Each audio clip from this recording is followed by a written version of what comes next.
എങ്ങനെ ഒരാൾ നഖം മുറിച്ചാലും മുറിക്കലാകും.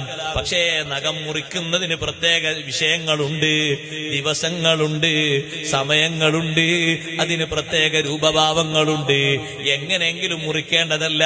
വലത്തേ കൈയിന്റെ മുസബ്ബിഹ വിരല് കൊണ്ട് തുടങ്ങി ചെറുവിരല് വരെ മുറിക്കണം. പിന്നെ അതിന്റെ തള്ളവിരല് മുറിക്കണം. പിന്നെ ഇടത്തേ കൈയിന്റെ നഖങ്ങൾ മുറിക്കണം. കാലിൽ വലത്തേ കാലിന്റെ ചെറുവിരൽ മുതൽ തുടങ്ങി ഇടത്തേ കാലിന്റെ ചെറുവിരൽ അവസാനിപ്പിക്കണം. ഒരൊറ്റ നഖവും മുറിക്കാതെ ഒഴിവാക്കാൻ പറ്റുമോ? ഇല്ല. എല്ലാ നഖങ്ങളും മുറിക്കണം. എല്ലാ ദിവസവും പറ്റുമോ? ഇല്ല. അതേ തിങ്കളാഴ്ചയും വ്യാഴാഴ്ചയും വെള്ളിയാഴ്ചയുമാണ് അതിന്റെ ദിവസം നിശ്ചയിച്ചു തന്നിരിക്കുന്നത്. ആ നഖം മുറിക്കുന്നതിന്റെ മുമ്പ് നഖങ്ങൾ കഴുകണം. മുറിച്ചതിന് ശേഷവും കഴുകണം. മുറിച്ച നഖങ്ങളൊക്കെ കുഴിച്ചിടണം. ഇതൊക്കെ പൂർണ്ണമായി ചെയ്യുമ്പോ ആ സുന്നത്ത് നമ്മൾ യഥാർത്ഥ രൂപത്തിൽ ചെയ്തു. ഒരാളങ്ങ് മുറിച്ചണ്ട് ഒഴിവാക്കി, കഴുകിയതുമില്ല കുഴിച്ചിട്ടതുമില്ല, എന്നാലും നഖം മുറിയും.